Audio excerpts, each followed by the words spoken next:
ఓం సమర్థ సద్గురు సాయినాథ్ మహారాజ్ కీ జై. ఇప్పుడు మీరు వింటున్నది శ్రీ షిరిడీ సాయినాథుని దివ్య చరిత్ర 5వ రోజు పారాయణం. సబ్కా మాలిక్ ఏక్ అంటూ యావత్ మానవాళికి శాంతి సందేశాన్నిచ్చినవాడు సాయి భగవానుడు. షిరిడీ ప్రవేశమే అన్ని పాపాలకు పరిహారం అన్న బాబా సూక్తికి అనుగుణంగా ప్రతిరోజు వేలాది మంది భక్తులు సాయి సన్నిధానానికి వస్తుంటారు. ఒకవేళ నిస్సహాయ స్థితిలో ఉండి షిరిడీకి వెళ్ళలేని వారు ఈ షిరిడీ సాయినాథుని పారాయణాన్ని భక్తితో విన్నట్లయితే ప్రతిరోజు ఉన్న చికాకులు తొలగి మనశ్శాంతి, ప్రశాంతత లభిస్తుంది. మీ వ్యాపారంలో లాభాలు కలిగి మీకున్న బాధలన్నీ తొలగిపోతాయి. మీ పిల్లలకు ఉన్నతమైన చదువులతో పాటు మంచి ఉద్యోగం లభిస్తుంది. మీకు అష్టైశ్వర్యాలు లభిస్తాయి. కోరుకున్న కోరికలన్నీ నెరవేరుతాయి.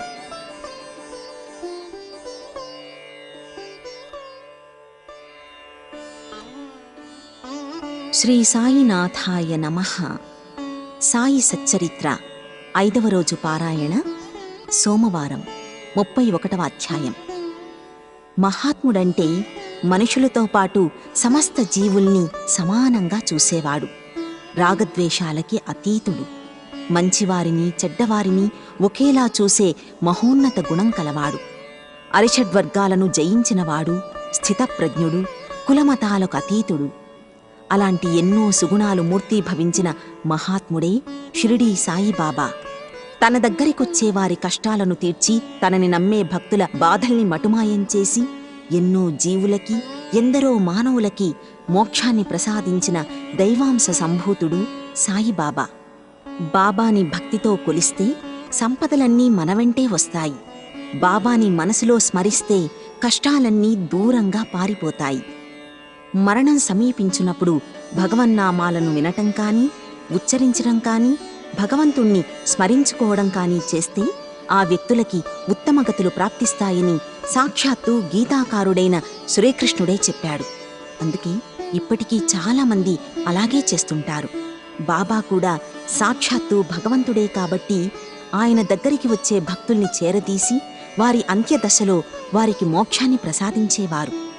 అలా తన దగ్గరకొచ్చిన కొందరు భక్తులకి, ఒక ముసలి పులికి మరియు మరికొందరు వ్యక్తులకి బాబా ప్రశాంత మరణాన్ని అందించి వారికి మోక్షాన్ని ప్రసాదించిన వృత్తాంతం గురించి తెలుసుకుందాం.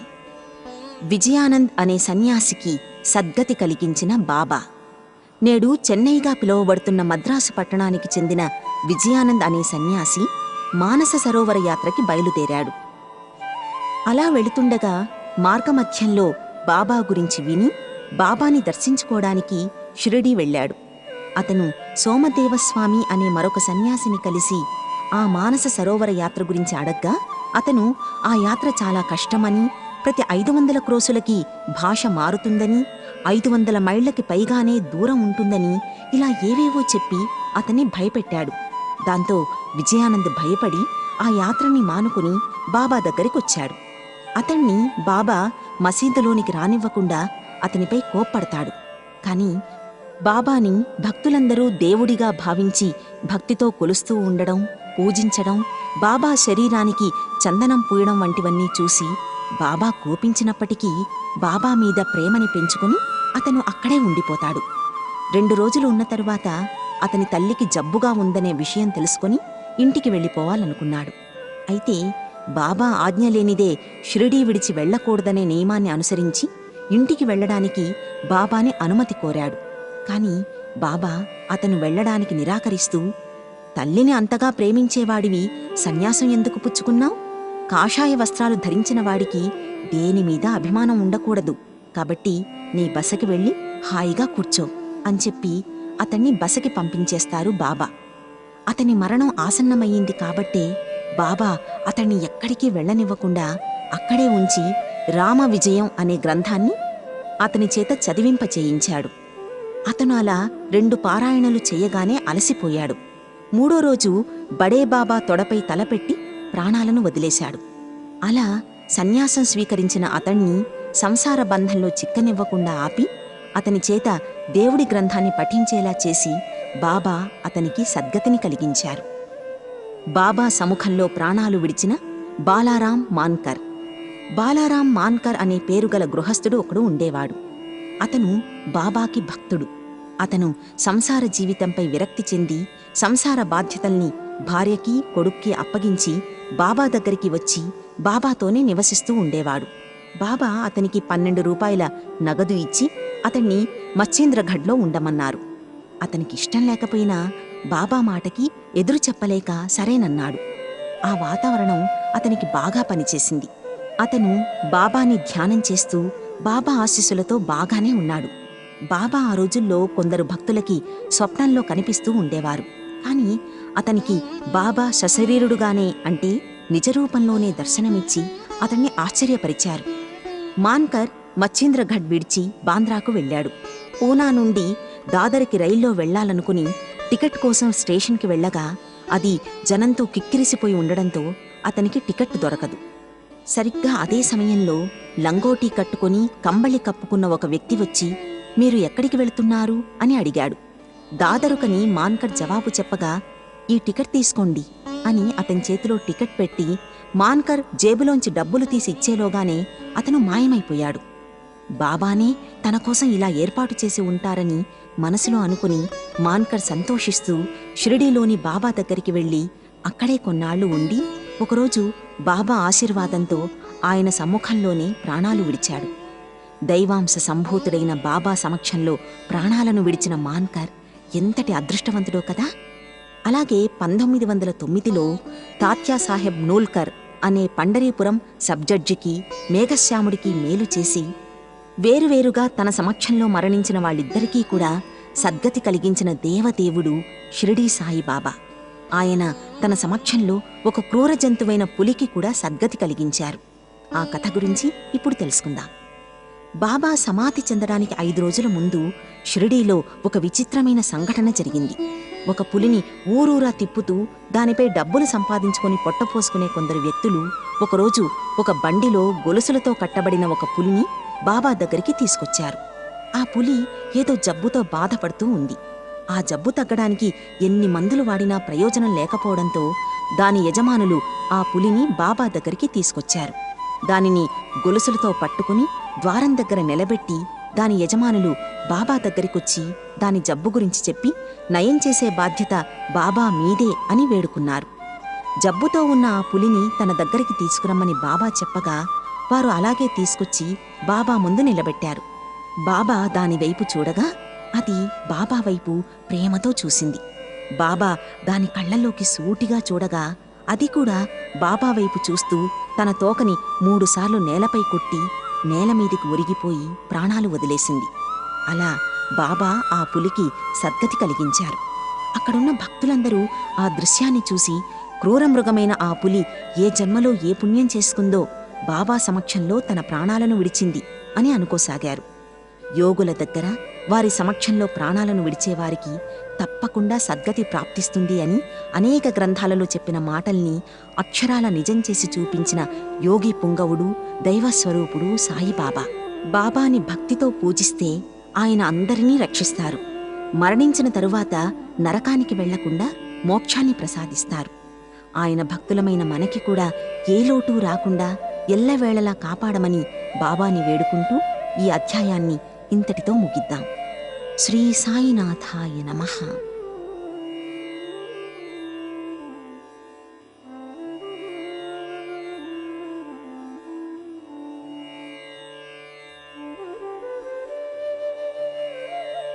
శ్రీ సాయినాథాయ నమః. సాయి సచ్చరిత్ర పారాయణ 32వ అధ్యాయం. మన జీవితాన్ని మనం మంచి దారిలో నడిపించుకోవాలనుకుంటే, ఆధ్యాత్మికంగా బలపడుతూ దైవాన్ని దర్శించుకోవాలంటే మనకి తప్పనిసరిగా గురువు కావాలి. ఆ గురువు సద్గురువు అయి ఉండాలి. ఎందుకంటే గురువు మార్గదర్శకుడై మనల్ని నడిపిస్తాడు. మనమంతా సద్గురువుగా భావించే సాయిబాబాకి కూడా ఒక గురువు ఉన్నారు. ఆయన గురించి సాక్షాత్తు సాయిబాబా ఏం చెప్పారో ఇప్పుడు తెలుసుకుందాం. బాబాకి 3 స్నేహితులు ఉండేవారు. వారు నలుగురు దేవుడి గురించి, గురువు గురించి వారిలో వారు తర్కించుకుని భగవంతుణ్ణి వెతికి పట్టుకుందామని చెప్పి అడవులకు వెళ్లి తిరుగుతూ ఉంటారు. ఆ అడవిలో ఆ నలుగురికి ఒక బంజారా వర్తకుడు కనిపించి, "ఇప్పుడు చాలా ఎండగా ఉంది, ఈ ఎండలో మీరు ఎక్కడికి వెళుతున్నారు, ఎందుకు వెళుతున్నారు అని అడిగాడు. అతను అడిగిన దానికి అయిష్టంగా ఆ నలుగురు జవాబు చెప్పారు.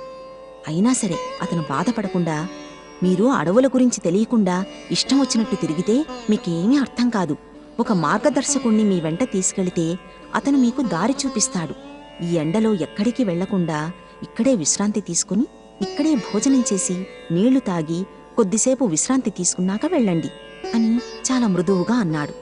అతను మృదువుగా మాట్లాడినా సరే అతనితో ఆ నలుగురు యువకులు కఠినంగా మాట్లాడుతూ, నీ అవసరం మాకు లేదు, మాకు ఎడవంతా తెలుసు అంటూ అక్కడ్నుంచి అడవిలోకి వెళ్ళిపోయారు. వాళ్ళు నలుగురు ఆ అడవిలో తిరిగి తిరిగి చివరికి ఎక్కడ్నుంచి బయలుదేరారో అక్కడికే వచ్చారు.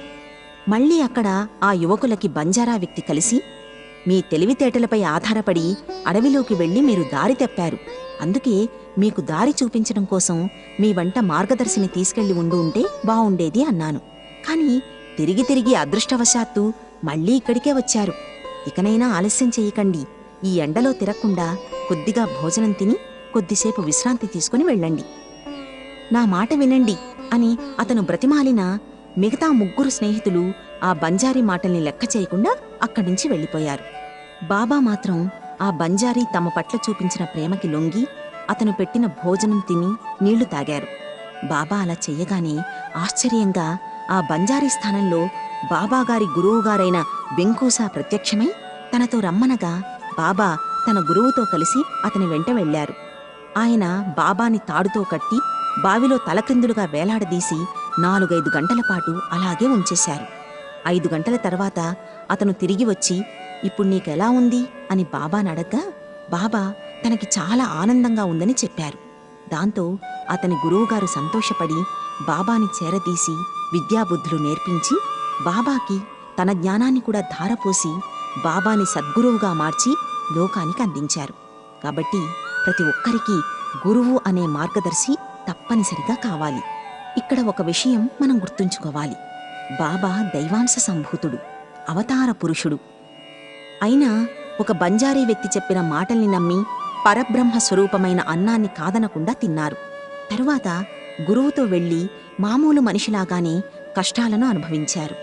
అలా గురువుపై పరిపూర్ణమైన నమ్మకాన్ని ఉంచారు కాబట్టే బాబా సమర్థ సద్గురువు అయ్యారు. ఈ లోకానికే సద్గురువై భక్తుల పూజల్ని అందుకుంటున్నారు. ఒక్క మాటలో చెప్పాలంటే ధర్మార్థ కామాలనేవి మన కృషి వల్లే లభ్యమవుతాయి. కాని మోక్షాన్ని మాత్రం మనం స్వశక్తితో పొందలేం. దానికి తప్పకుండా గురువు సహాయం కావాలి. ఈ విషయాన్ని తన గురువు ద్వారా బాబా స్వయంగా అనుభవించి గురుశక్తి గురించి లోకానికి ఘనంగా చాటారు. గోఖలే గారి భార్య తలపెట్టిన ఉపవాస దీక్షని మానిపించిన బాబా. భగవంతుణ్ణి చేరుకోవడానికి ఉపవాసం అనేది ఒక సాధనంగా చెబుతారు. ఉపవాసం అంటే దేవుడికి దగ్గరగా నివసించడం అనే అర్థం కూడా చెబుతారు. అందుకే హిందూ భక్తులు కొన్ని ప్రత్యేక రోజులలో చాలామంది ఉపవాస దీక్షని నియమనిష్టలతో పాటిస్తారు. కానీ బాబా మాత్రం ఎవ్వరినీ ఉపవాసం చేయనిచ్చేవారు కాదు. ఉపవాసం చేసేవారు ఏమీ తినకుండా ఖాళీ కడుపుతో ఉంటారు. వారి శరీరానికి పౌష్టిక శక్తి అందదు. అలా ఉండటం వల్ల వారి దృష్టి దేవుడిపై నిలవదు. వారి దృష్టంతా ఎప్పుడు భోజనం చేద్దామా అనే దానిపైనే ఉంటుంది. కాబట్టి వాళ్ళు సంపూర్ణమైన మనస్సుతో దేవుణ్ణి ఆరాధించలేరు. దానికన్నా సుష్టుగా భోజనం చేసి దేవుణ్ణి పూజించడం మంచిది అని బాబా అంటూ ఉండేవారు. బాబా భక్తుల్లో గోఖలే గారి భార్య ఒకరు. ఆమె బాబా పాదాల దగ్గర కూర్చుని 3 రోజులు ఉపవాస దీక్షని చేపట్టాలని నిశ్చయించుకుని షిరిడీకి వచ్చింది. ఆ విషయం దాదా కేల్కర్ తెలుసుకుని బాబాకి చెప్పాడు. అంతకు ముందు రోజే, అంటే హోళీ నాడు ఎవ్వర్నీ ఉపవాసం ఉండవద్దని, అలా ఉపవాసం ఉండడానికి తాను వ్యతిరేకినని కేల్కర్కి బాబా చెప్పి ఉన్నారు. ఆ మరుసటి రోజే గోఖలే భార్య బాబా దగ్గరికొచ్చి కూర్చుండగా బాబా ఆమెతో ఇలా అన్నారు, అమ్మా, ఉపవాసం చేయవలసిన అవసరం ఎందుకొచ్చింది? నీవు వెంటనే దాదా కేల్కర్ ఇంటికి వెళ్ళి వాళ్ళందరికీ బొబ్బట్లు చేసిపెట్టి నువ్వు కూడా తిను అన్నారు. ఎందుకంటే దాదా కేల్కర్ భార్య ఇంటిలోకి వెళ్లే పరిస్థితి లేదు. ఆమెకి నెలసరి రావడంతో ఆమె ఇంటి బయటే ఉంది. ఆ కుటుంబ సభ్యులకి ఆమె వండి పెట్టే పరిస్థితిలో లేదు. అందుకే బాబా గోఖలే భార్యని దాదా కేల్కర్ ఇంటికి పంపగా ఆమె బాబా చెప్పినట్లే బొబ్బట్లు చేసి వారికి పెట్టి తాను కూడా తింది. ఈ రకంగా బాబా గోఖలే భార్య ఉపవాసాన్ని మానిపించి బొబ్బట్లు తినేలా చేశారు. బాబా ఆ రోజుల్లోనే ఉద్యోగం చేసేవారికి లేదా కష్టపడి పనిచేసేవారికి ఒక సందేశాన్నిచ్చారు. పనిచేసేవారు లేదా ఉద్యోగం చేసేవారు యజమానికి బద్ధులై ఉండాలి, విశ్వాసంగా పనిచేయాలి. అలా చేస్తే యజమాని మీపై నమ్మకముంచి మీ గురించి పట్టించుకుంటాడు అని చెబుతూ, ఒకప్పుడు తాను కష్టపడి పనిచేశానని, తన తోటి పనివాళ్లు 3 ఉండేవారని, వారిలో ఒకరికి 50 రూపాయలు, మరొకరికి 100 రూపాయలు, ఇంకొకరికి 150 రూపాయల్ని తన యజమాని జీతంగా ఇచ్చేవారని, అయితే తనకి మాత్రం వీరు 3కిచ్చే మొత్తాన్ని రెండింతలు చేసి యజమాని 600 రూపాయలు ఇచ్చేవారని స్వయంగా చెప్పడం జరిగింది. అంతేకాదు, అతను నన్ను గౌరవించి నాకు దుస్తుల్ని కూడా బహూకరించాడు అని చెప్పారు. ఇంకా ఆయన ఇలా చెప్పారు, మానవుడు ఇచ్చింది నశించిపోతుంది, కాని భగవంతుడు ఇచ్చింది మాత్రం శాశ్వతంగా నిలిచే ఉంటుంది అని అన్నారు. తన ప్రభువు తనని తీసుకో అంటున్నారు. నా దగ్గరికి వచ్చే ప్రతివాడు ఇవ్వు ఇవ్వు అంటున్నారు, కాని చెప్పే విషయాలని గ్రహించేవాడు ఒక్కరూ లేరు అంటూ నా ఆధ్యాత్మిక ధనమనే ఖజానా నిండి పొర్లిపోతున్నది. కాని దీన్ని త్రవ్వి తీసుకునే అర్హత కలవాడు వెతికి చూసినా సరే ఎక్కడా కనిపించడం లేదు అని అన్నారు. బాబా చెప్పే ఈ మాటలు ఎవరైతే శ్రద్ధగా విని వాటిని జాగ్రత్తగా గుర్తుపెట్టుకుంటారో వారు నిత్యమైన సత్యమైన ఆనందాన్ని పొందుతారని బాబా స్వయంగా చెప్పారు. మనక్కూడా ఆ ఆధ్యాత్మిక ధనాన్ని బహూకరించమని బాబాని వేడుకుంటూ ఈ అధ్యాయాన్ని ఇంతటితో ముగిద్దాం. శ్రీ సాయినాథాయ నమః.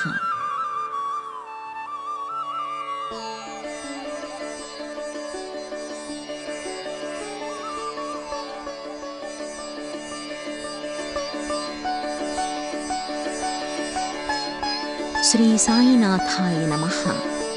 సాయి సచ్చరిత్ర పారాయణ 33వ అధ్యాయం. గత అధ్యాయంలో గురువు యొక్క గొప్పదనం గురించి తెలుసుకున్నాం. ఈ అధ్యాయంలో ఊదీ మహిమల గురించి తెలుసుకుందాం. ఊదీ ప్రసాదాన్ని భక్తులకి పంచిపెట్టి వారి రోగాల్ని తొలగించిన బాబా. బాబా తన భక్తుల దగ్గర్నుంచి దక్షిణ అడిగి తీసుకునేవారనే సంగతి అందరికీ తెలిసిందే. అలా వచ్చిన ఆ ధనంలో ఆయన కొంత మొత్తాన్ని దానం చేసి మిగిలిన డబ్బుతో కట్టెలు కొనేవారు. ఆ కట్టెల్ని ధునిలో వేసి ఆ కట్టెల్ని మండించగా వచ్చిన బూడిదనే ఊదీ అని పిలుస్తున్నారు. ఈ చరాచర జగత్తులో ఏదీ శాశ్వతం కాదని, పంచభూతాలచే తయారు చేయబడిన మన శరీరాలు కూడా సుఖాల్ని అనుభవించిన తరువాత చివరికి మరణించి కట్టెలో కాలి బూడిద అయిపోవలసిందేనని లోకానికి చెప్పడానికే బాబా అందరికీ ఊదీని అంటే బూడిదని ప్రసాదంగా పంచిపెట్టేవారు.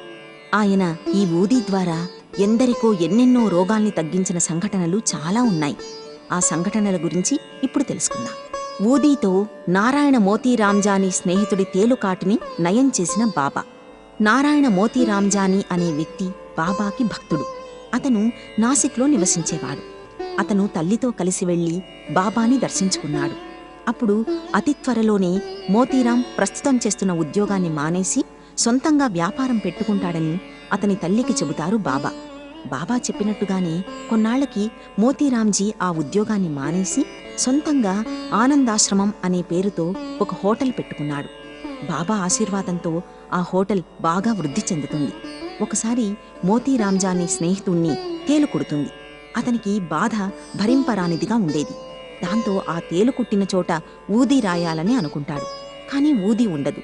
అప్పుడు మోతీరాంజానీ బాబాని తలుచుకుని బాబా ఫోటో దగ్గర రాలిన అగరుబత్తి పొడిని తీసి దానినే ఊదీగా భావించి తేలు కుట్టిన చోట రాయగానే అతని నొప్పి తగ్గిపోతుంది. దాంతో స్నేహితులిద్దరూ బాబాని తలుచుకుని మనసులోనే బాబాకి కృతజ్ఞతల్ని తెలియచేశారు. ఊదీతో భక్తుని ప్లేగు జబ్బుని నయం చేసిన బాబా. బాంద్రాలో ఉండే ఒక భక్తునికి వేరే గ్రామంలో ఉన్న తన కుమార్తె ప్లేగు వ్యాధితో బాధపడుతున్న విషయం తెలిసింది. దాంతో ఆ భక్తుడు తన దగ్గర ఊదీ లేదని కొద్దిగా ఊదీ పంపమని నానాసాహెబ్ చాందోర్కర్కి కబురు పంపించాడు. సరిగ్గా అదే సమయంలో నానాసాహెబ్ రైల్వే స్టేషన్లో ఉన్నాడు. వారి దగ్గర ఊదీ ఉండదు. దాంతో అతను బాగా ఆలోచించి రోడ్డుపై మట్టిని కొద్దిగా తీసి బాబాని తలుచుకుని పక్కనే ఉన్న తన భార్య నుదుటికి రాశాడు. ఆ కబురు తెచ్చిన వ్యక్తి ఇదంతా చూసి ఆశ్చర్యపడి అక్కడి నుంచి ఇంటికి వెళ్ళిపోయాడు. అతను ఇంటికి వెళ్లేసరికి బాంద్రా భక్తుడి కూతురి యొక్క ప్లేగు జ్వరం తగ్గిపోయిందని తెలుసుకుని ఆశ్చర్య ఆనందాలకి గురయ్యాడు. జామ్నేర్లో ఊదీ లీలని చూపి మైనతాయికి ప్రసవం జరిగేలా చేసిన బాబా. అది 1905వ సంవత్సరం. నానాసాహెబ్ చాందోర్కర్ జామ్నేర్లో మామలతదారుగా పనిచేస్తున్నాడు. ఆ గ్రామం షిరిడీకి 100 మైళ్ల దూరంలో ఉండేది. ఆ సమయంలో ఆయన కుమార్తె మైనతాయి గర్భిణి అవడంతో ప్రసవించడానికి సిద్ధంగా ఉంది. ఆమె 2-3 రోజుల నుంచి ప్రసవవేదన పడుతున్నా ఆమెకి ప్రసవం జరగడం లేదు. నానాసాహెబ్ ఔషధాలన్నీ వాడినా ప్రయోజనం లేకపోయింది. అప్పుడు అతను బాబాని గుర్తుకు తెచ్చుకొని వారి సహాయాన్ని అర్థించాడు. ఇదిలా ఉండగా షిరిడీలో రామ్గీర్ బూవా అనే సన్యాసి ఉండేవాడు. బాబా అతన్ని బాపూగీర్ బువా అని పిలిచేవారు. అతని స్వగ్రామం ఖాందేశ్లో అంటే నామ్నేర్కి దగ్గర్లో ఉంది. ఆ సమయంలో అతను తన సొంత ఊరికి వెళ్దాం అనుకున్నాడు. బాబా అతన్ని పిలిచి మార్గమధ్యంలో జామ్నేర్లో కొంత విశ్రాంతి తీసుకుని నానాసాహెబ్కు ఊదీని హారతి పాటను ఇమ్మన్నారు. తన దగ్గర జల్గాం వరకు టికెట్టుకు సరిపడే విధంగా మాత్రమే డబ్బులు ఉన్నాయని చెప్పగా అన్నీ సక్రమంగా అమరుతాయి అని బాబా అన్నారు. బాబా మాటల మీద నమ్మకంతో రామ్గీర్ బువా షిరిడీ నుండి బయలుదేరి రాత్రి 2:30 గంటలకు జల్గాంకి చేరుకుని 2 అణాలు మాత్రమే మిగిలి ఉండడంతో అక్కడ్నుంచి జామ్నేర్కి ఎలా వెళ్లాలా అని ఆలోచిస్తూ ఉండగా అప్పుడే ఎవరో బాపూగీర్ బువా ఎవరు అని కేక వేస్తూ అక్కడికొచ్చారు. బువా తానేనని చెప్పగానే ఒక గుర్రపు బండివాడు వచ్చి తనని నానాసాహెబ్ పంపించారని చెప్పి బువాను టాంగాలో అంటే గుర్రపు బండిలో తీసుకెళ్లి కొంచెం దూరం వెళ్లిన తరువాత ఒక సెలయేరు దగ్గర బండి ఆపి గుర్రాన్ని నీళ్లు తాగించడానికి వెళుతూ రామ్గీర్ బువాను ఫలహారం చేయమని చెప్పి ఫలహారపు పొట్లాన్ని ఇచ్చాడు. గడ్డం మీసాలున్న ఆ బంట్రోతు బట్టలు చూసి రామ్గీర్ బువా అతన్ని మహమ్మదీయుడు అనుకుని సంశయిస్తుండగా ఆ బంట్రోత్ అది కనిపెట్టి తాను హిందువునని గర్వాల్ దేశపు క్షత్రియుణ్ణని నానాసాహెబ్ ఆ పలహారం పంపాడు కాబట్టి దాన్ని తినమనగా అప్పుడిద్దరూ కలిసి పలహారం చేసి అక్కడ్నుంచి బయలుదేరి ఉదయానికి జామ్నేర్ చేరుకున్నారు. లఘుశంక తీర్చుకొనడానికై రామ్గీర్ బువా టాంగా దిగి కొద్ది దూరం వెళ్లి 2-3 నిమిషాల్లో తిరిగి వచ్చి చూసేసరికి టాంగా కాని టాంగా తోలేవాడు కాని కనిపించరు. బాపూగీర్ బువా నోటి వెంట మాటలు రావు. దగ్గరున్న కచేరీకి వెళ్లి అడగ్గా నానాసాహెబ్ ఇంటి దగ్గరే ఉన్నట్లుగా తెలిసింది. అతడు నానాసాహెబ్ గారింటికి వెళ్లి తాను షిరిడీ సాయిబాబా దగ్గర నుంచి వచ్చినట్లుగా చెప్పి బాబా ఇచ్చిన ఊది హారతి పాట నానాసాహెబ్కి అందచేశాడు. ఆ సమయానికి అతని కుమార్తె మైనతాయి చాలా దుస్థితిలో ఉంది. అందరూ ఆమె గురించి ఆందోళన చెందుతున్నారు. నానాసాహెబ్ తన భార్యని పిలిచి ఊదిని నీళ్లలో కలిపి కుమార్తెకిచ్చి హారతిని పాడమని చెప్పగానే ఆమె అతను చెప్పినట్లే చేసింది. ఊది నీరు తాగగానే మైనతాయికి సుఖప్రసవం జరిగింది. దాంతో అందరూ గండం గడిచిందని ఊపిరి పీల్చుకున్నారు. నానాసాహెబ్ సమయానికి టాంగాను నౌకర్ను పలహారాన్ని పంపినందుకు బాపూగీర్ బువా అతనికి కృతజ్ఞతలు తెలుపగా నానాసాహెబ్ ఆశ్చర్యానికి గురి అవుతాడు. షిరిడీ నుంచి ఎవరు వస్తున్నారో తనకేమీ తెలియదు కనుక తాను ఎవ్వరికీ ఏమీ పంపలేదని చెప్పడంతో బాపూగీర్ బువా విస్మయానికి గురయ్యాడు. దాంతో బాపూగీర్ బువా బాగా ఆలోచించి తనని బాపూగీర్ బువా అని బాబా తప్ప ఎవ్వరూ పిలవరని వచ్చిన బండివాడు తనని అదే పేరుతో పిలిచాడని అంటే బాబానే తన కోసం బండివాడుగా వచ్చి తనని ఇక్కడిదాకా తీసుకొచ్చాడు అని అనుకుంటూ బాబా చేసిన లీలని తలుచుకుని బాపూగీర్ బువా చాలా సంతోషించాడు. బాబా అలా తన భక్తుల్ని ఇబ్బంది పెట్టకుండా వారికి విచిత్రమైన రీతిలో సహాయం చేస్తూ ఉండేవారనే విషయం ఈ మైనతాయి కథ ద్వారా తెలుస్తోంది. అంతేకాదు ఈ కథ ద్వారా ఊదీ గొప్పదనం కూడా తేటతెల్లమయ్యింది. బాలబువ సుతార్ అనే భక్తుడు తనకి చాన్నాళ్లుగా తెలుసునని చెప్పి అతన్ని ఆశ్చర్యపరిచిన బాబా. బొంబాయిలో బాలబువ సుతార్ అనే వ్యక్తి ఉన్నాడు. అతనికి ప్రముఖ సంగీత విద్వాంసుడిగా పేరుంది. అతను గొప్ప భక్తుడు. అందరూ అతన్ని నవయుగ తుకారాం అని పిలిచేవారు. ఒకసారి అతను షిరిడీ వచ్చి బాబాకి నమస్కరించగా నాకు నువ్వు 4 ఏళ్లుగా తెలుసు అని అతనితో చెబుతాడు బాబా. కాని అతను ఆశ్చర్యానికి గురి అవుతాడు. తాను బాబాని చూడ్డం అదే మొదటిసారి అని అనుకుని బాగా ఆలోచించగా బాలబువ 4 ఏళ్ల క్రితం ఒకచోట బాబా ఫోటోకి నమస్కరించినట్లుగా గుర్తుకొస్తుంది. దాంతో ఎప్పుడో తాను ఆయన ఫోటోకి నమస్కరిస్తే ఆ విషయం తెలుసుకుని తనతో పరిచయం ఉన్నవాడిలాగానే బాబా మాట్లాడుతున్నారు. బాబా సర్వజ్ఞులు, వారికి తెలియనిది ఏమీ లేదు, ఆయన గొప్పవారు అనుకుని క్రమంగా బాబాపై ఇష్టాన్ని పెంచుకుని ఆయనకి గొప్ప భక్తుడిగా మారిపోయాడు. ఈ సంఘటనని బట్టి బాబా సర్వాంతర్యామి అని మరోసారి రుజువయింది. అప్పాసాహెబ్ కులకర్ణికి తన లీలల్ని చూపి అతన్ని ధనవంతుణ్ణి చేసిన బాబా 1917లో తనకి బాలాసాహెబ్ భాటే ఇచ్చిన బాబా ఫోటోని అప్పాసాహెబ్ కులకర్ణి తన ఇంటిలో పెట్టుకుని భక్తితో పూజిస్తూ ఉండేవారు. ఆయనకి చాలా కాలంగా బాబాని చూడాలని కోరిక ఉండేది. కాని వెళ్లి చూడ్డానికి వీలు పడేది కాదు. అతను భివండిలో నివసిస్తూ ఉండేవాడు. ఒకసారి అతను ఇంట్లో లేనప్పుడు కులకర్ణి ఇంటికి సాయిబాబాలాగానే ఉన్న ఒక వ్యక్తి వచ్చి అతని భార్యాబిడ్డల్ని దక్షిణ అడగ్గా వాళ్ళు అతనికి ₹1 దక్షిణగా ఇస్తారు. ఆ వ్యక్తి వారికి విభూతి అంటే ఊదీ పొట్లని ఇచ్చి అక్కడి నుంచి వెళ్ళిపోతారు. తర్వాత కులకర్ణి ఇంటికి రాగానే అతనికి బాబా రూపంలో ఉన్న ఒక వ్యక్తి తన ఇంటికి వచ్చి దక్షిణ అడిగినట్టుగా తెలుస్తుంది. అతను బాధపడుతూ తాను ఇంటి దగ్గర ఉంటే ఆయనకి ₹10 దక్షిణగా ఇచ్చి ఉండేవాణ్ణి అని అనుకున్నాడు. అతను ఎక్కడైనా దొరుకుతాడేమోననుకుని వెంటనే ఆ ఫకీరుని వెతకడానికి వెళ్ళగా కొద్ది దూరం వెళ్లిన తర్వాత ఒక వ్యక్తి తన వైపే వస్తున్నట్టుగా కనిపిస్తుంది. అతను అచ్చం తన భార్యాబిడ్డలు చెప్పిన పోలికలతోనే ఉన్నారు. ఆ ఫకీరు కులకర్ణి దగ్గరికి వచ్చి దక్షిణ అడగ్గా కులకర్ణి ఆయనకి ₹3 ఇచ్చాడు. అతను ఇంకా అడగ్గా కులకర్ణి మొత్తం ₹9 ఇస్తాడు. కానీ అతను ఇంకా సంతృప్తి చెందకుండా ఇంకా దక్షిణ అడగ్గా కులకర్ణి ఆయనకి ₹10 నోటుని ఇచ్చాడు. దాంతో ఆ ఫకీరు ఆ ₹9 కులకర్ణికి తిరిగి ఇచ్చేస్తారు. దాంతోపాటు విభూతి పొట్లాన్ని కూడా ఇచ్చారు. ఆ ₹9 నవవిధ భక్తి మార్గాన్ని సూచిస్తుంది. కొన్నాళ్ల తర్వాత అతను షిరిడీకి వెళ్ళగా అక్కడ అతనికి బాబాగారి తల వెంట్రుక లభిస్తుంది.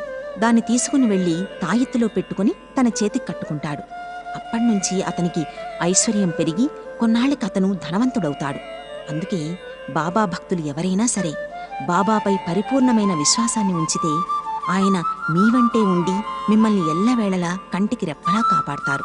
మీరు పేదరికంలో మగ్గిపోకుండా మీరు చేసే మంచి పనుల్ని బట్టి మీకు ఐశ్వర్యాన్ని ప్రసాదిస్తారు. కాబట్టి ప్రతి ఒక్కరూ ఓర్పుతోనూ నమ్మకంతోనూ అంటే శ్రద్ధ సబూరితో బాబాని పూజించాలి. అలాగే హరిభావ్ కర్ణిక్ అనే భక్తుడు షిరిడీకి వెళ్లి బాబాని దర్శించుకుని ఆయనకి వస్త్రాలను దక్షిణగా ఇస్తాడు. మసీదు నుంచి బయటికి వచ్చిన తర్వాత ఇంకో ₹1 దక్షిణగా ఇద్దామనుకుంటాడు. కానీ తిరిగి వెళ్లడానికి వీలు లేక వచ్చేస్తాడు. మార్గమధ్యంలో అతను కాలారాముని మందిరాన్ని దర్శించుకుని బయటికి రాగానే నరసింగ మహారాజ్ అనే ఒక యోగి బయటికి వచ్చి తన ₹1 తనకి ఇమ్మని అడగ్గానే కర్ణిక్ ఆశ్చర్యపోయాడు. సంతోషంతో అతనికి ఆ ₹1 ఇచ్చాడు. అలా తనకి కర్ణిక్ బాకీ ఉన్న దక్షిణని ఆ యోగి ద్వారా బాబా గ్రహించి తన మహిమని చాటారు. ఆయనని అత్యంత భక్తి శ్రద్ధలతో కొలిచే మన పూజని కూడా స్వీకరించమని బాబాని వేడుకుంటూ ఈ అధ్యాయాన్ని ఇంతటితో ముగిద్దాం. శ్రీ సాయినాథాయ నమః.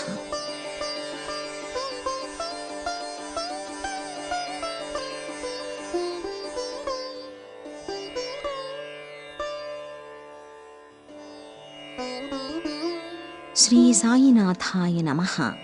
సాయి సచ్చరిత్ర పారాయణ 34వ అధ్యాయం. సాయిబాబా ఎందరో భక్తుల రోగాల్ని మాటతోనే తగ్గించారు. అలాగే కొందరి రోగాల్ని ఊదీతో మాయం చేశారు. అలాంటి కొన్ని సంఘటనల గురించి ఇప్పుడు తెలుసుకుందాం. మాలేగాంలో డాక్టర్ గారి మేనల్లుడి రాచపుండుని ఊదీతో తగ్గించి మహిమని చాటిన బాబా. నాసిక్ జిల్లా మాలేగాంలో గొప్ప డాక్టర్ ఒకరున్నాడు. అతని మేనల్లుడు రాచపుండు వ్యాధితో బాధపడుతూ ఉండేవాడు. ఎన్ని మందులు వాడినా అతనికి తగ్గలేదు. ఎవరో ఆ కుర్రాణ్ణి బాబా దగ్గరికి తీసుకెళ్లమని చెప్పగా అతని కుటుంబ సభ్యులు ఆ కుర్రాణ్ణి బాబా దగ్గరికి తీసుకొచ్చారు. బాబా ఆ కుర్రాణ్ణి చూసి, ఈ మసీదులో ఎవరైతే కాలు పెడతారో వారి కష్టాలన్నీ కడతేరతాయి. పైకి మసీదులా కనిపించే ఈ ద్వారవతీ మాత ఎవరినీ వట్టి చేతులతో పంపదు. అనారోగ్యాలతో వచ్చిన వారి అనారోగ్యాల్ని తగ్గించి పంపిస్తుంది. కాబట్టి మీరెవ్వరూ చింతించకండి అని ఆ కుర్రాడి కుటుంబ సభ్యులకి ధైర్యం చెప్పారు. బాబా మాటలు విన్న ఆ కుర్రాడి కుటుంబ సభ్యులు బాబా ఆజ్ఞ మేరకు ఆ కుర్రాడిని బాబా ముందుకు తీసుకొచ్చి కూర్చోపెట్టారు. ఆ కుర్రాడి రాచపుండికి బాబా ఊదీ రాసి ఆ కురుపు మీద బాబా తన చేత్తో నిమిరారు. కొన్ని రోజులకి ఆ కుర్రాడి రాచపుండు నయం కాగా ఆ కుర్రాడు అతని కుటుంబ సభ్యులు కూడా సంతోషించి బాబా శక్తిని ఊదీ మహిమ గురించి తెలుసుకుని బాబాకి కృతజ్ఞతలు చెప్పి బాబా దగ్గర సెలవు పొంది అక్కడ్నుంచి వాళ్ళంతా తమ తమ ఇళ్లకి వెళ్ళిపోయారు. ఈ విషయం ఆ కుర్రాడి మేనమామైన ఆ డాక్టర్కి తెలిసి షిరిడీ వెళ్లి బాబాని ఒక్కసారి స్వయంగా కలవాలని అనుకున్నాడు. కానీ బాబా గురించి ఎవరో వ్యతిరేకంగా చెప్పడంతో విరమించుకున్నాడు. బొంబాయిలో 3 రాత్రులు వరుసగా ప్రతి రాత్రి ఇంకా నన్ను నమ్మవా అనే ఒక కంఠధ్వని అతనికి వినిపిస్తూ ఉండేది. వెంటనే అతను మనసు మార్చుకుని షిరిడీ వెళ్లాలని అనుకున్నాడు.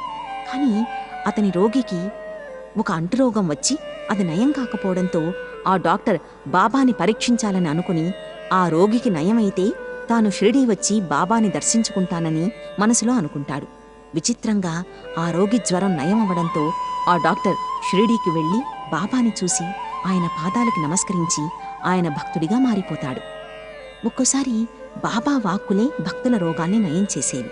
ఒక్కోసారి ఊదీ రాయగానే లేదా ఊదీ ప్రసాదం స్వీకరించగానే రోగాలు మాయమయ్యేవి. అలా బాబా ఎందరో భక్తుల శారీరక మానసిక రోగాల్ని నయం చేశారు. వాటిలో డాక్టర్ పిళ్ళై ఒకరు. ఆ కథేమిటో తెలుసుకుందాం. బాబాకి ప్రియభక్తుడైన డాక్టర్ పిళ్ళై అంటే బాబాకి కూడా చాలా ఇష్టం. అతను ఎప్పుడూ బాబా దగ్గరే ఉండేవాడు. అతన్ని బాబా బావు అన్నా అని పిలిచేవారు. ఒకప్పుడు బావు కొన్ని గినియా పురుగులున్న నారిపుండు వ్యాధితో బాధపడుతూ ఉండేవాడు. కాని ఏ రోజూ బాబాకి తన బాధ గురించి చెప్పేవాడు కాదు. ఏ జన్మలోనో తాను చేసిన కర్మల వల్ల తనకి ఈ రోగం వచ్చిందని అనుకుంటూ ఉండేవాడు. కాని ఒకరోజు ఆ బాధ భరించలేక బాబాకి ఆ విషయాన్ని చెప్పి రాబోయే 10 జన్మలకి ఈ బాధని పంచిపెట్టవలసిందిగా కోరుకుంటానని అనుకుంటాడు. ఈ విషయం దీక్షిత్కి తెలిసి బాబా దగ్గర ప్రస్తావిస్తాడు. దానికి బాబా అందరి బాధల్ని తీసి ఇహపర సౌఖ్యాల్ని ఇచ్చే తానుండగా అతను ఆ బాధని 10 జన్మల వరకు ఎందుకు అనుభవించడం అని అన్నారు. అతన్ని నా దగ్గరికి తీసుకురండి, అతని బాధని ఇప్పుడే శాశ్వతంగా తొలగింపచేస్తాను అని అన్నారు బాబా. అప్పుడు ఆ డాక్టర్ని తెచ్చి అతన్ని బాబాకి కుడివైపుగా కూర్చోపెట్టారు. అప్పుడు అతని కాలికి ఉన్న కట్టును చూసి అది నానా కట్టాడని తెలుసుకుని వెంటనే ఆ కట్టుని వారిచేత ఊడపీకించేశారు. పిళ్ళై వైపు చూసి, ఇప్పుడే ఒక కాకి వచ్చి నీ కురుపుని పొడుస్తుంది, నీ కురుపు నయమై నీ బాధ తగ్గిపోతుంది అంటుండగానే అబ్దుల్ వచ్చి మసీదు శుభ్రం చేస్తూ సరిగ్గా చూసుకోకుండా తన కాలితో పిళ్ళై కాలిపై ఉన్న కురుపుని తొక్కాడు. అతను అలా తొక్కగానే ఆ కురుపులో నుండి అందరూ చూస్తుండగా 7 గినియా పురుగులు బయటికి వచ్చేశాయి. దాంతో పిళ్ళైకి బాధ మరింత పెరిగి బిగ్గరగా ఏడ్చాడు. కొద్దిసేపటికి ఆ బాధ తగ్గిపోవడంతో అతను ఏడుపాపి నవ్వుతూ ఉన్నాడు. అది చూసిన బాబా నవ్వుతూ, అన్నా పిళ్ళైని చూడు, బాధ తగ్గి ఎలా నవ్వుతున్నాడో అని అనగా, కాకి ఏది బాబా అని పిళ్ళై అమాయకంగా అడిగాడు. అబ్దులే ఆ కాకి, అతను నీ కాలిని తొక్కగానే ఆ పురుగులు బయటికి వచ్చేసి నీ బాధ పూర్తిగా తగ్గిపోయింది అని నవ్వుతూ అన్నారు బాబా. పిళ్ళై బాబా మాటల మీద నమ్మకాన్ని ఉంచాడు కాబట్టి అతని వ్యాధి పూర్తిగా తగ్గిపోయింది. ఇక ఈ అధ్యాయంలో బాబా ఊదీ ద్వారా వ్యాధుల్ని తగ్గించిన కొన్ని సంఘటనల్ని సంక్షిప్తంగా తెలుసుకుందాం. శ్యామా తమ్ముడైన బాపాజీకి భార్య ఉండేది. ఆమె ప్లేగు వ్యాధితో బాధపడుతూ ఉండేది. శ్యామ స్వయంగా ఊదీని తీసుకెళ్లి ఆమెకివ్వాలనుకుంటాడు. కాని బాబా ఆ రాత్రి బయటికి వెళ్ళొద్దని, మరుసటి రోజు ఎవరితోనైనా పంపమని చెప్పగా అతను అలాగే చేశాడు. ఆమె ఆ ఊదీని అందుకుని రాసుకోగా ఆ ప్లేగు పొక్కులు మాయమైపోయాయి. ఆమెకి జ్వరం కూడా పూర్తిగా తగ్గిపోతుంది. మరుసటి రోజు శ్యామ వెళ్లి టీ తయారు చేస్తున్న ఆమెని చూసి ఆశ్చర్యానికి గురై షిరిడీకి తిరిగి వచ్చి బాబాకి కృతజ్ఞతల్ని తెలియచేశాడు. అలాగే ఇరానీ బాలికకి ప్రతి గంటకి మూర్ఛ వస్తూ ఉండేది. అలా వచ్చినప్పుడు ఆమె స్పృహ తప్పి పడిపోయేది. ఆమె తండ్రి కాకాసాహెబ్ దీక్షిత్ సలహాతో ఆమెకి ప్రతిరోజు ఊదీని నీటిలో కలిపి ఇవ్వడం ద్వారా ఆ వ్యాధి అతి తక్కువ రోజుల్లోనే తగ్గిపోయింది. అలాగే హార్దా పెద్ద మనిషికి ఉండే మూత్రాశయంలోని రాళ్లు కూడా ఊదీ తీసుకోవడం ద్వారానే తగ్గిపోయాయి. అలాగే బొంబాయి నివాసైన ఒక మహిళ ఒక గర్భవతిని షిరిడీ తీసుకొచ్చి ఊదీ కలిపిన నీళ్లు తాగించగా 5 నిమిషాల్లోనే ఆమె ఎలాంటి ఇబ్బంది లేకుండా పండంటి బిడ్డని ప్రసవించింది. ఆ విధంగా ఎందరో భక్తుల రోగాల్ని ఊదీ మహిమతో తగ్గించిన బాబాకి మనమందరమూ భక్తితో నమస్కరించి మనల్ని కూడా చల్లగా చూడమని బాబాని వేడుకుంటూ ఈ అధ్యాయాన్ని ఇంతటితో ముగిద్దాం. శ్రీ సాయినాథాయ నమః.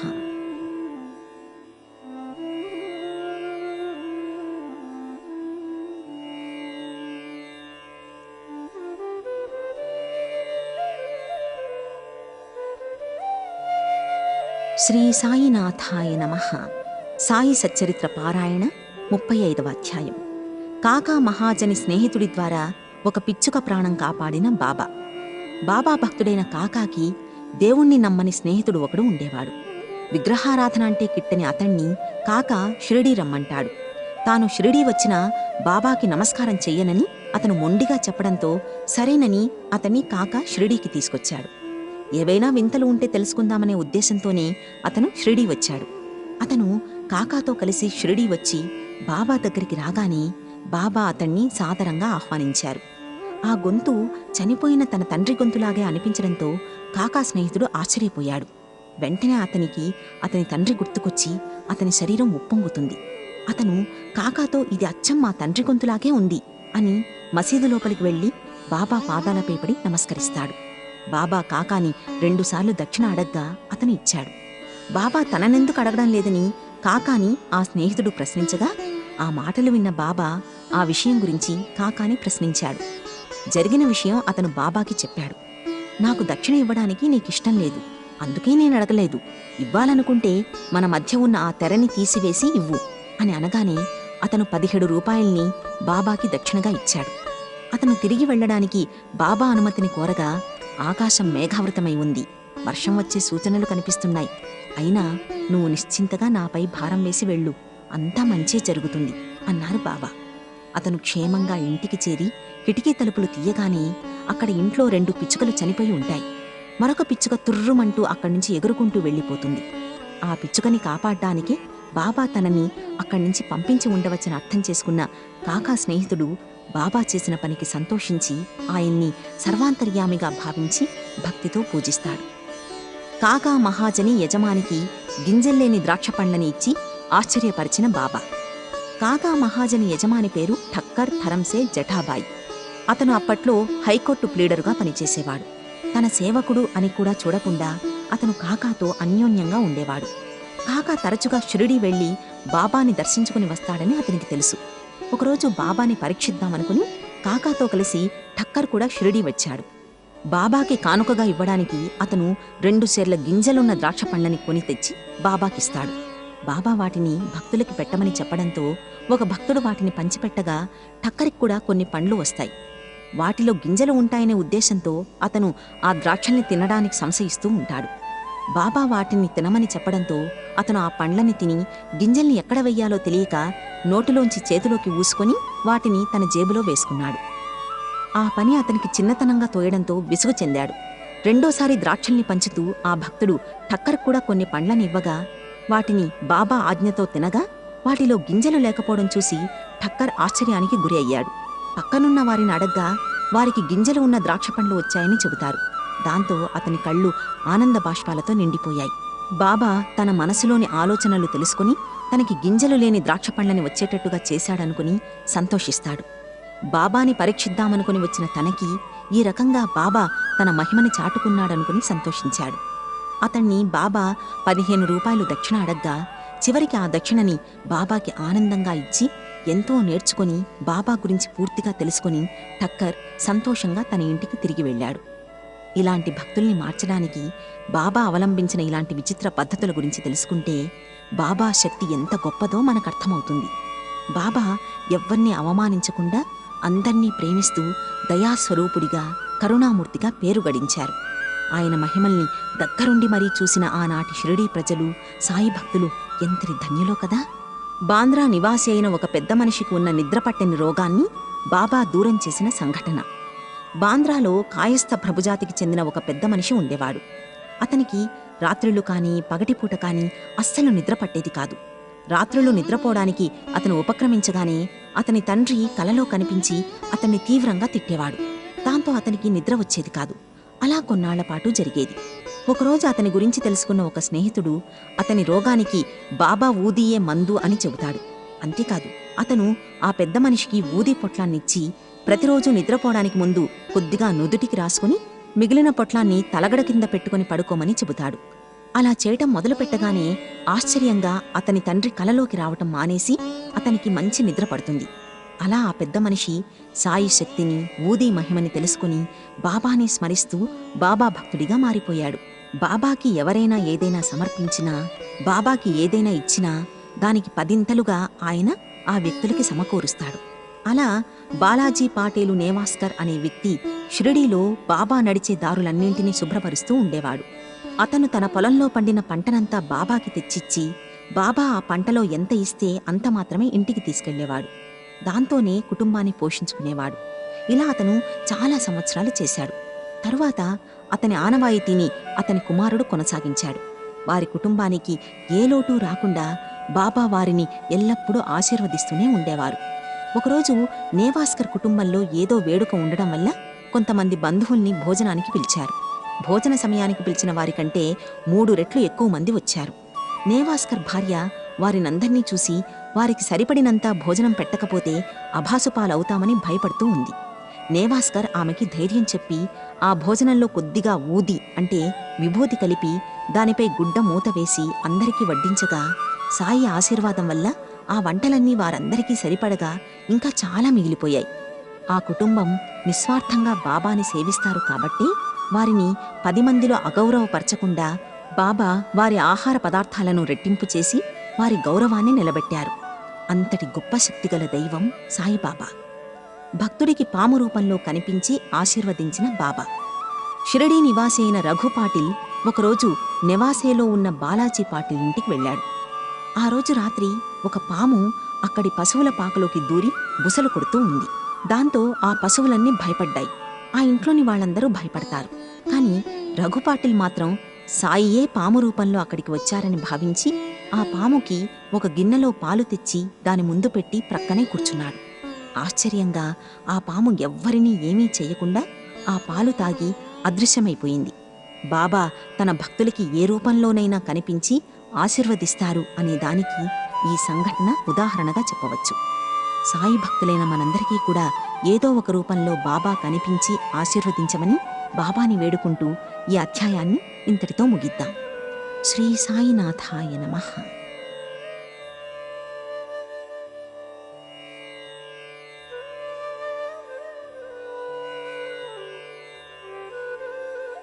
శ్రీ సాయినాథాయ నమః. సాయి సచ్చరిత్ర పారాయణ 36వ అధ్యాయం. గోవా పెద్ద మనుషులకి గతంలో జరిగిన సంఘటనల్ని వాళ్ల కళ్ళెదుటే నిరూపించి తాను సర్వాంతర్యామినని తనకి సర్వం తెలుసునని చాటిన బాబా. గోవా నుండి ఒకరోజు 2 పెద్ద మనుషులు బాబా దర్శనానికి వచ్చారు. వారిలో ఒకరిని బాబా 15 రూపాయల దక్షిణ అడుగుతారు. అతను ఇవ్వగా అది చూసిన మరో వ్యక్తి 35 రూపాయలు దక్షిణని ఇవ్వచూపగా బాబా నిరాకరించారు. పక్కనే ఉన్న శ్యామ ఆ విషయమై బాబాని ప్రశ్నించగా, కావాలని నేను ఎవ్వరి దగ్గర ఏ దక్షిణ అడగను. ఈ మసీదు మాయి బాకీ ఉన్నవారిని అడిగి మరీ తీసుకుంటుంది. నాకు ఇల్లుగాని కుటుంబంగానీ లేదు. అయినా ఎవరైతే బాకీ ఉంటారో వారి దగ్గరే ఆ డబ్బు అడిగి తీసుకుంటాను అని బాబా చెప్పారు. అది విని శ్యామ విషయాన్ని అర్థం చేసుకున్నాడు. తరువాత బాబా విశిష్ట ధోరణిలో ఇలా మాట్లాడుతూ, నాకు తెలిసిన ఒక వ్యక్తి ఉండేవాడు. అతను చాలా పేదవాడు. తనకి మంచి ఉద్యోగం దొరికితే మొదటి నెల జీతాన్ని ఇస్తానని దేవుడికి మొక్కుకున్నాడు. నెలకి 15 రూపాయల జీతంతో ఆరంభమైన అతను క్రమక్రమంగా పెరుగుతూ 700 రూపాయల జీతం తీసుకునేదాకా ఎదిగాడు. కాని గతంలో అతను మొక్కిన మొక్కుని మాత్రం తీర్చలేదు. అతనే ఈ మొదటి వ్యక్తి. ఆ వ్యక్తి తనకి బాకీ ఉన్నాడు కాబట్టే ఆ కర్మఫలం అతన్ని ఇక్కడికి తీసుకొచ్చింది. అందుకే అతని దగ్గర్నుంచి తాను అడిగి మరీ 15 రూపాయలు దక్షిణగా తీసుకున్నాను అన్నారు. మరో కథ గురించి చెబుతూ, ఒక వ్యక్తి సముద్రంలో తిరుగుతూ సముద్ర తీరంలో ఉన్న ఒక భవనం దగ్గరికి వచ్చి కూర్చున్నాడు. దాని యజమాని అతని పరిస్థితి చూసి అతన్ని చేరదీసి భోజనం పెట్టి చక్కగా ఆదరించాడు. రాత్రి ఇంట్లోని వారంతా నిద్రపోయిన తర్వాత ఆ వ్యక్తి అన్నం పెట్టిన ఆ యజమాని కండ్లు కప్పి ఆ ఇంటిలోని రాతి ఫలకాన్ని తొలగించి ఇంటికి కన్నం వేసి ఆ యజమాని దాచి ఉంచిన 30,000 రూపాయల్ని దొంగలించాడు. అయితే ఆ యజమాని మాత్రం అతని దగ్గరున్న వంట బ్రాహ్మణుడే దొంగలించాడనుకుని అతను ఏడుస్తూ కూర్చున్నాడు. ఆ దారి వెంట ఒక ఫకీరు వెళుతూ ఆ గృహస్థుడి దగ్గర్నుంచి జరిగిందంతా తెలుసుకుని ఒక ఫకీరు దగ్గరికి వెళ్లి విషయాన్ని చెప్పమని అంటాడు. అలా వెళ్లిన తరువాత నీకిష్టమైన ఆహారం ఏదైనా ఒకదాన్ని మానివేయమని సలహా ఇచ్చాడు. ఆ యజమాని ఫకీర్ చెప్పినట్టే చెయ్యగా ఆ యజమాని డబ్బు యజమానికి దక్కింది. ఆ తర్వాత ఆ యజమాని షిరిడీలోని ఈ మసీదుకు వచ్చి దర్శనం చేసుకున్నాడు అని చెప్పారు బాబా. బాబా చెప్పిన కథలు విని ఆ అతిథుల మనసులు కరిగిపోయాయి. వాళ్ళిద్దరూ కన్నీళ్లు పెట్టుకుంటూ బాబా సర్వజ్ఞుడని, ఆయన అనంతుడని, పరబ్రహ్మ స్వరూపుడని, ఆయనకి తెలియనివి ఏమీ లేవని అనుకుంటారు. భోజనం చేసిన తరువాత మొదటి పెద్ద మనిషి ఆ మొదటి కథ తనదేనని చెప్పగానే రెండో పెద్ద మనిషి బాబా చెప్పిన ఆ రెండో కథ తనదేనని, బాబా చెప్పినట్టుగా అది నిజంగా తన జీవితంలో జరిగిందని చెబుతూ బాబా సర్వజ్ఞతని తెలుసుకుని సంతోషించారు. ఆ సర్వాంతర్యామి, సర్వం తెలిసిన ఆ సాయిబాబాకి నమస్కరిస్తూ ఆయన్ని మీరందరూ భక్తితో పూజించండి. ఒక అడుగు బాబా వైపు మీరు వేస్తే బాబా మీ వైపు 10 అడుగులు వేసి మిమ్మల్ని రక్షిస్తాడని ఈ గోవా పెద్ద మనుషుల కథల ద్వారా తెలుస్తోంది. ఔరంగాబాద్కర్ భార్యకి సంతానాన్ని ప్రసాదించిన బాబా. సుఖారాం ఔరంగాబాద్కర్ అనే వ్యక్తి షోలాపూర్కి చెందిన వ్యక్తి. అతనికి పెళ్ళై 27 సంవత్సరాలు అవుతున్నా అతని భార్యకి సంతానం కలగలేదు. ఆమె చివరి ప్రయత్నంగా సవతి కొడుకుతో కలిసి షిరిడీకి వస్తుంది. ఆమె వచ్చేసరికి మసీదు భక్తులతో కిటకిటలాడుతూ ఉంటుంది. దాంతో ఆమె శ్యామాని కలిసి విషయం చెప్పి బాబాని కలిసే అవకాశాన్ని కల్పించమని వేడుకుంది. తాను సమయం రాగానే సైగ చేసి పిలుస్తానని వెంటనే రమ్మని శ్యామ చెప్పగా ఆమె సరేనంది. కొద్దిసేపటి తర్వాత బాబా ఆసనంపై కూర్చోగాని ఆమెని శ్యామ సైగ చేసి రమ్మన్నాడు. దాంతో ఆమె వెళ్ళి బాబాకి నమస్కరించి కొబ్బరికాయ అగరబత్తుని బాబాకిచ్చింది. ఆ టెంకాయని బాబా అటూ ఇటూ ఆడించగా దానిలోని కుడుక లోపల తిరుగుతూ ఉంది. ఆ శబ్దాన్ని విన్న బాబా శ్యామతో ఇది ఏమంటుందో విను అని ఇచ్చారు. ఆమె గర్భంలో ఇలాగే ఒక బిడ్డ ఆడవలనని ఈ టెంకాయ చెబుతోంది. మీరు ఆశీర్వదించి ఆమెకి ఒక బిడ్డని ప్రసాదించండి బాబా అని అన్నాడు శ్యామ. దానికి సమాధానంగా టెంకాయ బిడ్డని ప్రసాదిస్తుందా అని బాబా నవ్వుతూ అన్నారు. బాబా, నీ శక్తి మా అందరికీ తెలుసు. నీ ఆశీర్వాదం ఉంటే చాలు ఆమె కడుపు పండుతుంది. కాబట్టి ఆమె మీద దయ ఉంచు బాబా అని ఆమె తరపున బాబాని వేడుకున్నాడు శ్యామ. చివరికి ఆమె ప్రేమకి లొంగిన బాబా ఆమెకి 12 నెలలలోపు సంతానం కలుగుతుంది అని అంటారు. బాబా చెప్పినట్టుగానే ఆమెకి ఒక కొడుకు పుట్టాడు. అతనికి 5వ నెల వచ్చిన తరువాత ఆమె ఆ బిడ్డని తీసుకుని భర్తతో కలిసి బాబాని కలవడానికి మసీదుకొచ్చింది. భార్యాభర్తలిద్దరూ బాబాకి నమస్కరించి బాబాకి 500 రూపాయల్ని కానుకగా ఇచ్చారు. ఆ డబ్బుతో బాబా గుర్రమైన శ్యామకర్ణికి ఒక శాలని అంటే ఒక పాకని కట్టించారు. అలా తననే దైవంగా నమ్మిన ఆ ఔరంగాబాద్కర్ దంపతులకి సంతానాన్ని ఇచ్చి వారి జీవితంలో ఆనందాన్ని నింపిన మహాత్ముడు బాబా. మన జీవితంలో కూడా నిశ్చలమైన పరిపూర్ణ ఆనందాన్ని ఇవ్వమని బాబాని కోరుతూ ఈ అధ్యాయాన్ని ఇంతటితో ముగిద్దాం. శ్రీ సాయినాథాయ నమః.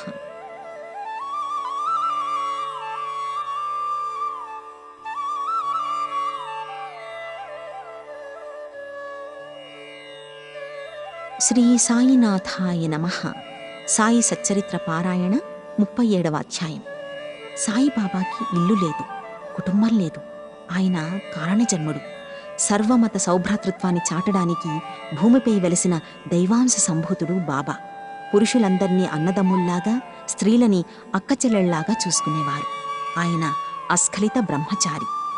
సాయిని కొలిచే ప్రతి భక్తుడు తప్పకుండా చూడాల్సిన చావడి ఉత్సవం. బాబా చావడి నుండి ద్వారకామాయికి ఊరేగింపుగా వచ్చే వేడుకని చావడి ఉత్సవం అని పిలుస్తారు. అసలు ఈ ఉత్సవం ఎలా ప్రారంభమైందో ఇప్పుడు తెలుసుకుందాం. షిరిడీలో ఒకసారి భారీగా వర్షాలు కురిశాయి. అందువల్ల ద్వారకామాయిలోకి బాగా నీళ్లు వరదలా వచ్చేశాయి. అంతా తడిసిపోయింది. బాబా నిద్రపోవడానికి కూడా ఎక్కడా పొడిజాగా లేదు. అప్పుడు భక్తులందరూ బాబాను చావడికి తరలించారు. మరుసటి రోజు ఉదయం బాబా మామూలుగానే ద్వారకామాయి తిరిగి వచ్చారు.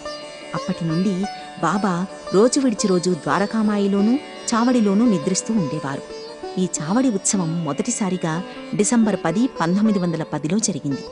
ఆ రోజు నుండి బాబా ద్వారకామాయి నుండి చావడికి వెళ్లే ఊరేగింపుని పల్లకీ ఉత్సవం లేదా చావడి ఉత్సవంగా అందరూ సాయి భక్తులు ప్రతి గురువారం సంప్రదాయబద్ధంగా చేయడం మొదలుపెట్టారు. షిరిడీలో ప్రతి గురువారం రాత్రి పల్లకీ ఉత్సవం జరిగేది. అది చూడ్డానికి కన్నుల పండుగగా ఉండేది. శ్రీ సాయి ద్వారకామాయి నుండి బయలుదేరి చావడి వరకు ఊరేగింపుగా భక్తులతో కలిసి తప్పెటలు, తాళాలు, బాజా భజంత్రీల మధ్యన పల్లకీ వెనుకగా చిందులు వేస్తూ ఈ పల్లకీ ఉత్సవంలో పాల్గొనేవారు.